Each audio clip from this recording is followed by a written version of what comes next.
সেটি হলো বিএনপির প্রত্যেকটা কর্মী অত্যন্ত সভ্য, অত্যন্ত ভদ্র, অত্যন্ত নম্র।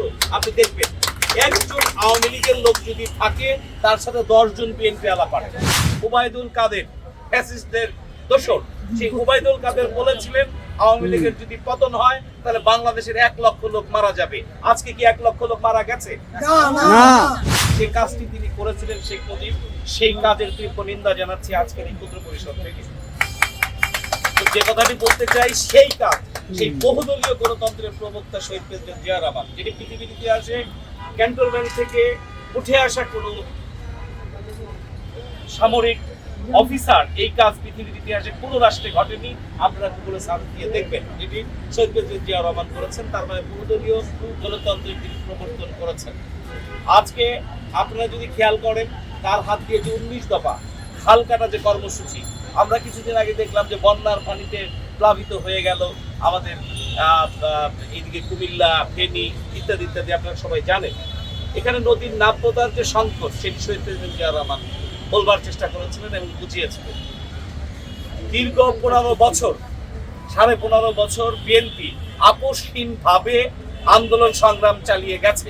বেগম খালেদা জিয়াকে অবৈধ ক্যাঙ্গারু কারাগার করে একেবারে যে টাকা আজকে অ্যাকাউন্টে জমা আছে, এরকম একটি মিথ্যা মামলায় শুধুমাত্র বিএনপি রাজনীতিকে ধ্বংস করবার জন্য বেগম খালেদা জিয়াকে জেল দেওয়া হয়েছিল, যা 5 তারিখে গণঅভ্যুত্থানের মধ্য দিয়ে তিনি মুক্তি পেয়েছেন। এখানে সঠিক ইতিহাস বাস্তবায়ন হয়েছে। এর জন্য 5 তারিখের গণবিপ্লবে যারা অংশগ্রহণ করেছেন তাদের সবার প্রতি আমি বিনম্র শ্রদ্ধা জানাই।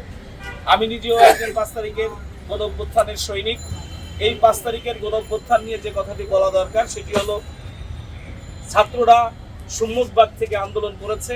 আমি একজন সাংবাদিক হিসেবে আমি পশ্চাৎভাগে ছিলাম। আমি জাতীয় শহীদ মিনারে ছিলাম। আমার পত্রিকা আলোকিত প্রতিদিন যে নিউজগুলো ধরেছে, আজকের দিনেও ডকুমেন্টস আছে, অনলাইনে আছে, অন্য পুরো পত্রিকা ধরেনি। আমি দায়িত্ব নিয়ে বললাম। 1, 2 হলো আমার 4টা ছেলে এই ডিসি ভবনের সামনে থেকে গুলিবিদ্ধ হয়েছে। আমি দেখেছি কি ভয়াল ন্যাক্কার কাণ্ড, শেখ হাসিনা যে কিরকম ঐতিহাসিক নির্যাতন এবং বর্বরতা চালিয়েছে এই জুলাই বিপ্লবে, সেটি আমি অন্তত প্রত্যক্ষভাবে দেখেছি। যেটি মহান স্বাধীনতা সংগ্রামে আমি দেখতে পারিনি, সেটা আমার বাপে দেখেছে, আমার চাচা দেখেছে, কারণ তারা বীর মুক্তিযোদ্ধা। এখন আসি যে কথাটি বলা, সেটি হলো বিএনপি শিল্প সাহিত্য সংস্কৃতি অঙ্গন। এই অঙ্গনে বিএনপির লোকজন খুব বেশি সক্রিয় না। এইখানে পৃষ্ঠপোষকতায় বিএনপির ব্যর্থতা আছে। শিল্প সাহিত্য অঙ্গনের মানুষকে এবং মিডিয়াকে বিএনপি খুব ব্যাপক পৃষ্ঠপোষকতা দিতে পারেনি। এটি হলো গোটা থেকে বিএনপির একটি ব্যর্থতা। আর বিএনপির সফলতার জায়গা যেটি, সেটি হলো বিএনপির প্রত্যেকটা কর্মী অত্যন্ত সভ্য, অত্যন্ত ভদ্র, অত্যন্ত নম্র। আপনি দেখবেন একজন আওয়ামী লীগের লোক যদি থাকে তার সাথে 10 জন বিএনপি আলাপ করে না। এই হলো প্রেক্ষাপট। আজকে আমি একটি কথা বলতে চাই, ওবায়দুল কাদের ফ্যাসিস্টদের দোসর, সেই ওবায়দুল কাদের বলেছিলেন আওয়ামী লীগের যদি পতন হয় তাহলে বাংলাদেশের 1 লক্ষ লোক মারা যাবে। আজকে কি 1 লক্ষ লোক মারা গেছে?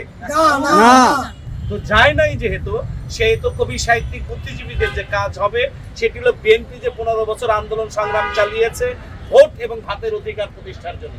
তার মানে বাংলাদেশের মালিক for the people, by the people, of the people. তার মানে বাংলাদেশের মালিক জনগণ, আমিও মালিক। আমি ভোট অধিকার প্রতিষ্ঠা প্রয়োগ করতে পারিনি, আমি ভোট অধিকার প্রয়োগ করতে চাই। এখন এক ফ্যাসিস্টকে উৎখাত করে ভোটবিহীন দীর্ঘদিন পার্শ্ববর্তী দেশ বাংলাদেশের জনগণের পালস বুঝতে হবে। বাংলাদেশের কবি সাহিত্যিকরা আজ মিলিত হয়েছে এই সরোয়ার্দী উদ্যানে। তারা মিলিত হয়ে এই কথাটা স্পষ্ট বলতে চায় ইন্ডিয়াকে যে আপনারা জনগণের সাথে বন্ধুত্ব করেন, নাহলে আপনাদের পশ্চিমবঙ্গ আজ ব্যবসা বাণিজ্য সব বন্ধ হয়ে যাচ্ছে। আপনারা আওয়ামী লীগের সাথে, ফ্যাসিস্ট শেখ হাসিনার সাথে বন্ধুত্ব না করে মেজর জনগণের সাথে, আপামর জনসাধারণের সাথে বন্ধুত্ব প্রতিষ্ঠা করেন। এই উদাত্ত আহ্বান জানাচ্ছি।